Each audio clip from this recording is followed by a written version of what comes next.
Hi ಎಲ್ರಿಗೂ ನಮಸ್ಕಾರ. Makeup ಮಾಡ್ಕೊಳ್ಳುವಾಗ ಕೆಲವೊಂದು ಮಿಸ್ಟೇಕ್ಸ್ ಆಗೋದು ಸಹಜ ಅಂತಲೇ ಹೇಳ್ಬೋದು. ಅದಕ್ಕೆಲ್ಲ ಏನು ಸೊಲ್ಯೂಷನ್ ಅನ್ನೋದನ್ನು ಈ ವಿಡಿಯೋದಲ್ಲಿ ತಿಳಿಸ್ಕೊಡ್ತಾ ಇದ್ದೀನಿ. ಹಾಗೆ ಒಂದಷ್ಟು ಟಿಪ್ಸ್ ಆ್ಯಂಡ್ ಟ್ರಿಕ್ಸ್ನ ಕೂಡ ಇದರಲ್ಲಿ ಶೇರ್ ಮಾಡ್ತಾ ಇದ್ದೀನಿ. ನಾನು ಇದರಲ್ಲಿ 5 ಇಂಪಾರ್ಟೆಂಟ್ ಹ್ಯಾಕ್ಸ್ನ ಇವತ್ತು ಶೇರ್ ಮಾಡ್ಕೋತಾ ಇದ್ದೀನಿ. ವಿಡಿಯೋನ ಪೂರ್ತಿ ನೋಡಿ. ನಾನು ನಿಮ್ಮ ಪ್ರೀತಿ. Welcome to Love's makeup Kannada. ಮೊದಲನೇ ಹ್ಯಾಕ್ ಬಂದು ನಮ್ಮ ಈ ಪೋರ್ಷನ್ನಲ್ಲಿ ನಮಗೆ ಆಯಿಲ್ ಆ್ಯಂಡ್ ಸ್ವೆಟ್ ಜಾಸ್ತಿ ಪ್ರೊಡ್ಯೂಸ್ ಆಗೋದ್ರಿಂದ ನಮ್ಮ ಪ್ರೈಮರ್ನ ಇದರಲ್ಲಿ ಹಚ್ಚೋದು ಬೇಕಿಲ್ಲ. ಹೀಗೆ ಮಾಡೋದ್ರಿಂದ ನಮಗೆ ಮೇಕಪ್ ಅಲ್ಲಿಂದ ಕ್ರೀಸ್ ಆಗೋದಾಗಲಿ ಅಥವಾ ಸ್ಲಿಪ್ ಆಗೋದಾಗಲಿ ಆಗೋದಿಲ್ಲ. ನಾವು ಎಷ್ಟೇ ಒಳ್ಳೆ ಪ್ರೈಮರ್ನ ಅಥವಾ ಫೌಂಡೇಶನ್ನ ಯೂಸ್ ಮಾಡಿದ್ರೂ ಕೂಡ ಕೆಲವೊಂದು ಟೈಮ್ ನಮ್ಮ ಟಿ ಝೋನ್ ಅಂದರೆ ನಮ್ಮ forehead, nose, upper lips ಹಾಗೆ ಚಿನ್ನ ಮೇಲೆ ನಮಗೆ ಮೇಕಪ್ ಕೂರೋದಿಲ್ಲ. ಸೊ ಇಲ್ಲಿ ನಾನು ಹೇಳ್ತಿರೋ ಹ್ಯಾಕ್ ಬಂದು ನಾನು ಅಲ್ಲಿಗೆ ನನ್ನ ಪ್ರೈಮರ್ನ ಯೂಸ್ ಮಾಡ್ತಿಲ್ಲ, ಬರೀ ನನ್ನ ಚೀಕ್ಸ್ ಮೇಲೆ ಅಪ್ಲೈ ಮಾಡಿ ಬ್ಲೆಂಡ್ ಮಾಡ್ಕೋತೀನಿ. ಕಲರ್ ಕರೆಕ್ಷನ್ ಆದ ನಂತರ ನಾನು ನನ್ನ ಫೌಂಡೇಶನ್ನ ಅಪ್ಲೈ ಮಾಡ್ಕೋತಾ ಇದ್ದೀನಿ. ಇಲ್ಲಿ ನಾನು ನನ್ನ ಕೆನ್ನೆಗಳಿಗೆ ಮಾತ್ರ ಅಪ್ಲೈ ಮಾಡಿಕೊಂಡು ನೀಟಾಗಿ ಬ್ಲೆಂಡ್ ಮಾಡ್ಕೋತೀನಿ. ನಂತರ ನನ್ನ ಬ್ಯೂಟಿ ಬ್ಲೆಂಡರಲ್ಲಿ ಉಳಿದಿರೋ ಪ್ರಾಡಕ್ಟ್ನ ಮಾತ್ರ ನಾನು ನನ್ನ ನೋಸ್, ಫೋರ್ ಹೆಡ್ ಮತ್ತು ಅಪ್ಪರ್ ಲಿಪ್ಸ್ ಚಿನ್ ಮೇಲೆ ಅಪ್ಲೈ ಮಾಡ್ಕೋತೀನಿ. ಈ ರೀತಿ ಮಾಡೋದ್ರಿಂದ ನಮಗೆ ಎಕ್ಸ್ಟ್ರಾ ಪ್ರಾಡಕ್ಟು ನಮ್ಮ ನೋಸ್ ಅಥವಾ ಫೋರ್ ಹೆಡ್ ಚಿನ್ ಮೇಲೆ ಅಪ್ಲೈ ಆಗದೆ ಒಂದು ತಿನ್ ಕೋಟ್ ಇರೋದ್ರಿಂದ ನಮ್ಮ ಮೇಕಪ್ ಕ್ರೀಸ್ ಆಗೋದಾಗಲಿ, ಸ್ಲಿಪ್ ಆಗೋದಾಗಲಿ ಅಥವಾ ಮೆಲ್ಟ್ ಆಗೋದಾಗಲಿ ಆಗೋದಿಲ್ಲ.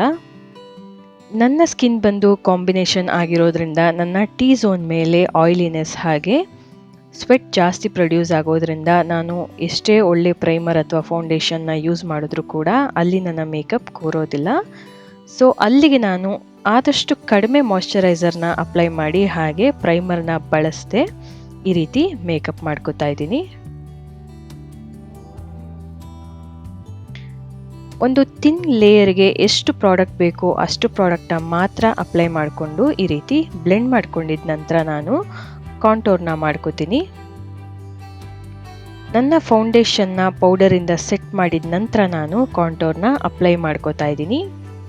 ಎರಡನೇ ಹ್ಯಾಕ್ ಬಂದು ಈ ರೀತಿ ನಾವು ಕಾಂಟೋರಿಂಗ್ನ ಮಾಡ್ಕೊಳ್ಳುವಾಗ ಪ್ರಾಡಕ್ಟ್ ನಮಗೆ ಸ್ವಲ್ಪ ಕೆಳಗಡೆ ಬಂದಾಗ ಅನಿಸುತ್ತೆ. ಅಂದರೆ ನಾವು ಮೇಲ್ಗಡೆ ಬ್ಲೆಂಡ್ ಮಾಡಬೇಕಾಗಿರತ್ತೆ, ಬಟ್ ನಮ್ಮ ಕಾಂಟೋರಿಂಗ್ ಪ್ರಾಡಕ್ಟ್ ಬಂದು ಸ್ವಲ್ಪ ಕೆಳಗಡೆ ಬಂದಿರೋ ಹಾಗೆ ಇರುತ್ತೆ. ಸೊ ಅದನ್ನು ಯಾವ ರೀತಿ ಕರೆಕ್ಟ್ ಮಾಡ್ಕೋಬೋದು ಅಂತ ತೋರಿಸ್ತೀನಿ. ನೀವು ನೋಡ್ಬೋದು ಸ್ವಲ್ಪ ಕಾಂಟೋರಿಂಗ್ ನನಗೆ ಕೆಳಗಡೆ ಬಂದಾಗಿದೆ. ಸೊ ಅದನ್ನು ಈಗ ಯಾವ ರೀತಿ ಕರೆಕ್ಟ್ ಮಾಡೋದು ಅಂತ ನೋಡ್ಕೊಳ್ಳೋಣ.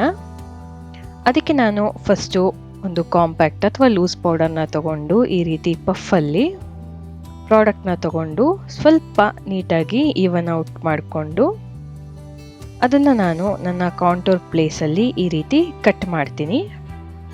ನನಗೆ ಎಷ್ಟು ಕಾಂಟೋರಿಂಗ್ ಪ್ರಾಡಕ್ಟ್ ಬೇಕೋ ಅಷ್ಟನ್ನು ಮಾತ್ರ ಇಟ್ಕೊಂಡು ಮಿಕ್ಕಿದ್ದನ್ನು ಈ ರೀತಿ ಪೌಡರಿಂದ ಕಟ್ ಮಾಡ್ಕೋತೀನಿ. ಕಾಂಟೋರ್ ಮಾಡ್ಕೊಳ್ಳುವಾಗ ಈ ರೀತಿ ಮಿಸ್ಟೇಕ್ಸ್ ಆಗೋದು ಸಹಜ. ಸೊ ನಾವು ಈ ರೀತಿ ಒಂದು ಪೌಡರಿಂದ ಅದನ್ನು ಕಟ್ ಮಾಡೋದ್ರಿಂದ ಈ ಪ್ರಾಬ್ಲಮ್ ಸಾಲ್ವ್ ಆಗುತ್ತೆ. ಈಗ ನೀವು ನೋಡ್ತಿರ್ಬೋದು ಕಾಂಟೋರಿಂಗ್ ಬಂದು ರೈಟ್ ಪ್ಲೇಸಲ್ಲಿದೆ. ನೆಕ್ಸ್ಟ್ ನಾನಿಲ್ಲಿ ಬ್ಲಷ್ನ ಅಪ್ಲೈ ಮಾಡ್ಕೋತಾ ಇದ್ದೀನಿ. ಎಸ್ಪೆಷಲಿ ಬ್ಲಷ್ನ ಅಪ್ಲೈ ಮಾಡುವಾಗ ಇದು ಸಮ್ಟೈಮ್ಸ್ ಜಾಸ್ತಿ ಆಗೋ ಚಾನ್ಸಸ್ ಇರುತ್ತೆ. ಸೊ ಅದು ತುಂಬ ಅನ್ಯಾಚುರಲ್ ಆಗಿ ಚೆನ್ನಾಗಿ ಕಾಣಿಸ್ತಾ ಇರೋದಿಲ್ಲ. ಸೊ ಈ ಬ್ಲಷನ್ನು ಹೇಗೆ ನಾವು ಲೈಟನ್ ಮಾಡಬೇಕು ಅಂತ ಹೇಳಿದ್ರೆ, ಆಲ್ರೆಡಿ ನಾವು ಯೂಸ್ ಮಾಡಿರುವಂತಹ ಬ್ಯೂಟಿ ಬ್ಲೆಂಡರ್ ಅಂದರೆ ಇದರಲ್ಲಿ ಆಲ್ರೆಡಿ ಫೌಂಡೇಶನ್ ಇದೆ, ಅದರಲ್ಲಿ ನಾವು ಈ ರೀತಿ ಬ್ಲೆಂಡ್ ಮಾಡೋದ್ರಿಂದ ಫೌಂಡೇಶನ್ ಬಂದು ಬ್ಲಷ್ಗೆ ಮಿಕ್ಸ್ ಆಗಿ ನಮ್ಮ ಬ್ಲಷ್ನ ಕಲರ್ ಬಂದು ಸ್ವಲ್ಪ ಲೈಟ್ ಆಗೋ ಹಾಗೆ ಮಾಡುತ್ತೆ. ಹಾಗೆ ಅದನ್ನು ಬ್ಲೆಂಡ್ ಕೂಡ ಮಾಡೋದ್ರಿಂದ ನಮ್ಮ ಬ್ಲಷ್ ಬಂದು ಕಡಿಮೆ ಆಗಿ ಒಂದು ನ್ಯಾಚುರಲ್ ಎಫೆಕ್ಟ್ನ ಕೊಡುತ್ತೆ. ನೀವೇ ನೋಡ್ಬೋದು. ಇದು ಬಂದು ಮೂರನೇ ಹ್ಯಾಕ್ ಆಗಿರುತ್ತೆ. ನೆಕ್ಸ್ಟು ನಾನಿಲ್ಲಿ ಮಸ್ಕರಾನ ಅಪ್ಲೈ ಮಾಡ್ತಾ ಇದ್ದೀನಿ. ನಾವು ಕಾಮನ್ ಆಗಿ ಮಾಡುವಂತಹ ಮಿಸ್ಟೇಕ್ ಏನಪ್ಪ ಅಂತ ಹೇಳಿದ್ರೆ, ಹರಿಬರಿನಲ್ಲಿ ಮಸ್ಕರ ಅಪ್ಲೈ ಮಾಡುವಾಗ ನಮ್ಮ ಐಲಿಡ್ ಮೇಲೆ ಈ ರೀತಿ ಟಚ್ ಆಗೋಗುತ್ತೆ. ಆ ಪ್ರಾಡಕ್ಟ್ನ ಬಂದು ತೆಗೆಯೋದಕ್ಕೆ ತುಂಬ ಕಷ್ಟ ಆಗುತ್ತೆ.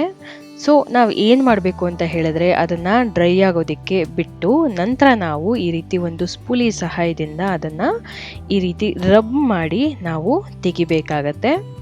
ನಾವು ವೆಟ್ಟಲ್ಲೇ ಅದನ್ನು ರಬ್ ಮಾಡೋದಕ್ಕೆ ಹೋದಾಗ ಅದು ಸ್ಪ್ರೆಡ್ ಆಗೋ ಚಾನ್ಸಸ್ ಇರುತ್ತೆ.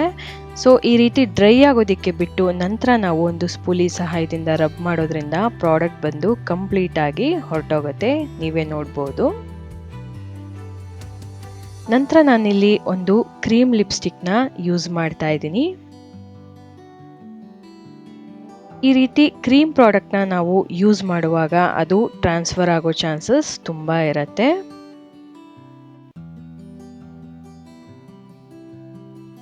ನೀವೇ ನೋಡ್ಬೋದು ಪ್ರಾಡಕ್ಟ್ ಯಾವ ರೀತಿ ಟ್ರಾನ್ಸ್ಫರ್ ಆಗ್ತಾ ಇದೆ ಅಂತ.